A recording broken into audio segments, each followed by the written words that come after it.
Hi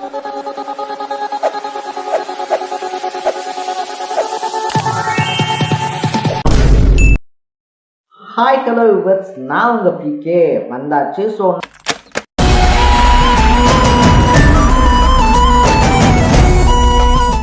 நம்ம இன்னைக்கு இந்த வீடியோல எந்த விஷயத்தை பத்தி பேச போறோம், யாரை பத்தி பேச போறோம் அப்படின்னு சொல்லி கேட்டோம் அப்படின்னா, ஆல்ரெடியா வந்துட்டு செல்வ பெருந்தகை இருக்கார் இல்லையா, அவர் மேல எக்கச்சக்கமான குற்றச்சாட்டு அப்படின்றது சொந்த கட்சிக்குள்ளேயே இருந்துச்சு அப்படின்னு சொல்லலாம்.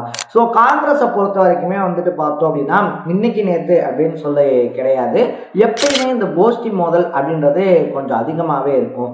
எல்லா கட்சியிலையுமே கோஷ்டி மோதல் அப்படின்றது இருந்தாலும் கூட காங்கிரஸ் கட்சியில எப்பயுமே அது அப்பட்டமா வெளியே தெரியக்கூடிய அளவுக்கு இருக்கும் அப்படின்னு சொல்லலாம். ஸோ ஒவ்வொரு தலைவருக்கு பின்னாடியும் அவருடைய ஆதரவாளர் இருப்பாங்க. இப்ப இருக்கக்கூடிய சுச்சுவேஷன்ல வந்துட்டு பார்த்தோம் அப்படின்னா 6-7 கோஷ்டி தமிழக காங்கிரஸ்குள்ளேயே இருக்கு அப்படின்னு தான் சொல்லணும். ஸோ அப்படி வந்துட்டு பார்த்தோம் அப்படின்னா செல்வ பெருந்தகை தரப்பு இல்லாம மற்ற 5 தரப்புக்குமே ஒரு ஹாப்பியான நியூஸ் வெளிவந்திருக்கு. அது என்ன அப்படின்னு சொல்லி கேட்டோம்னா, எலெக்ஷன் ரிசல்ட் வெளியான ஒரு மாசத்துக்குள்ள தமிழக காங்கிரசினுடைய தலைவர் பொறுப்பை வேற ஒரு புதுமுகத்துக்கு கொடுக்கறதுக்கு முடிவு பண்ணிருச்சான் அகில இந்திய காங்கிரஸ். ஸோ இதனால வந்துட்டு பார்த்தோம் அப்படின்னா கார்த்திக் சிதம்பரம், ஜோதிமணி, மாணிக்கம் தாகூர், செல்லக்குமார் அப்படின்னு சொல்லிட்டு பலருமே அந்த ரேஸ்ல குதிச்சிருக்காங்க. அது மட்டும் இல்லாம வந்துட்டு பார்த்தோம் அப்படின்னா டெல்லிக்கும் படையெடுக்க ஆரம்பிச்சிருக்காங்க அப்படின்னு சொல்லலாம்.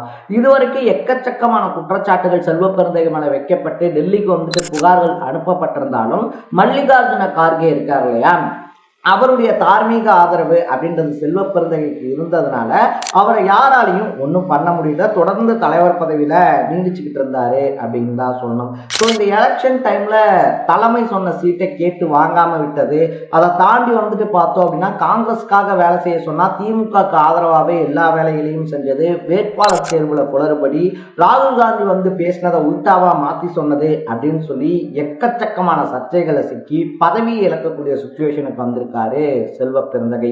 சோ திமுகவினுடைய ஆட்சி அமைஞ்சிச்சு அப்படின்னா அதிமுக இருக்கு இல்லையா, அதிமுக வந்துட்டு முழுசா 25 சீட்டு கூட ஜெயிக்க மாட்டாங்க.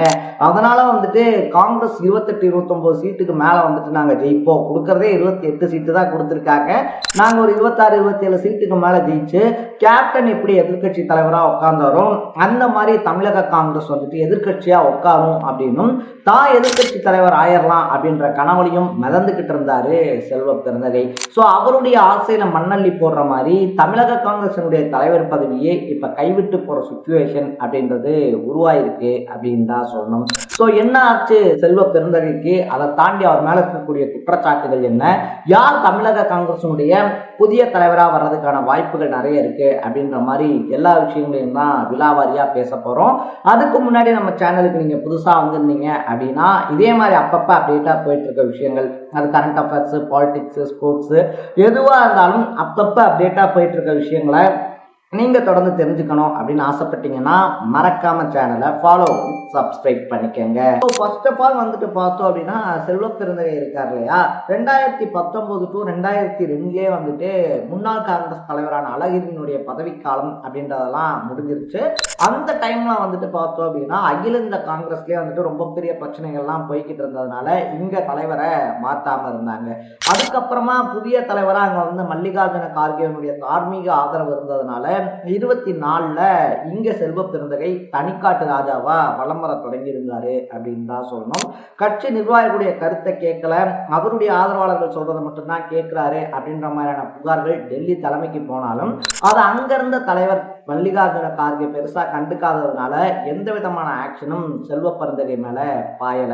ஆனா தேர்தல் டைம்ல வந்துட்டு பார்த்தோம் அப்படின்னா இத்தனை வருஷமா நம்ம திமுகவுடைய கூட்டணி அப்படின்றதுல இருக்கோம். ஸோ குறைஞ்சபட்சம் வந்துட்டு 35 சீட்டு கேளுங்க, ஏன்னா தாவேகாவோட வந்துட்டு கூட்டணி அப்படின்றது போனோம்னா 70 சீட்டு வரைக்கும் தர்றதுக்கு ரெடியா இருக்காங்க, அதுல பாதி ஒரு 35 சீட்டாவது கேளுங்க அப்படின்னு சொல்லி ராகுல் தரப்பு கிட்ட இருந்து ஒரு அழுத்தம் கொடுக்கப்பட்டிருந்துச்சு.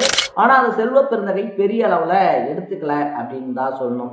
இன்னொரு பக்கத்துல வந்துட்டு பார்த்தோம் அப்படின்னா மாணிக்கம் தாகூர் குரூப் இருக்காங்க இல்லையா, அவங்கெல்லாம் வந்துட்டு எப்படியாவது ராகுல் காந்தி கிட்ட ஓகே வாங்கி தாவேகாவோட அலைன்ஸ் வச்சிடணும் அப்படின்னு சொல்லிட்டு அதிதீவிரமான முயற்சி அப்படின்றத எடுத்துக்கிட்டு இருந்தாங்க. கட்சியினுடைய நலனுக்காக தான், கட்சி 70 தொகுதிகளில் போட்டியிட்டா நமக்கு தானே நல்லது அப்படின்ற மாதிரியான கருத்துக்களை சொல்லி ராகுல் காந்தியினுடைய குட் புக்ல அவங்கெல்லாம் இடம் பிடிச்சிட்டாங்க அப்படின்னு சொல்லலாம்.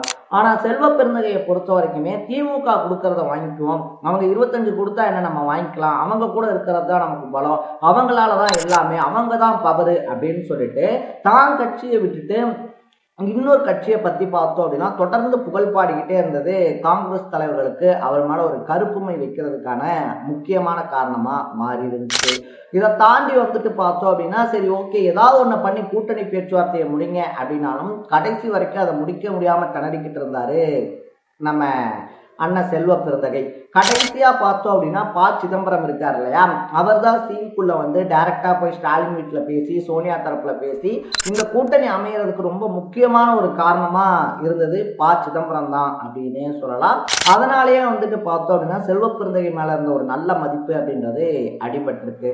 ரெண்டாவது அப்படியே வாங்க 28 சீட்லையும் கட்சிக்காக உழைச்சவங்க கட்சியுடைய மூத்த உறுப்பினர்களுக்கு வாய்ப்பு கொடுத்தாரான்னு கேட்டோம்னா அதெல்லாம் கிடையாது, பணத்தை வாங்கிட்டு சீட்டு கொடுத்துட்டாரு அப்படின்னு சொல்லிட்டு உட்கட்சியில் இருக்கக்கூடியவங்களே அவர் மேல குற்றச்சாட்டு அப்படின்றத வச்சிருந்தாங்க.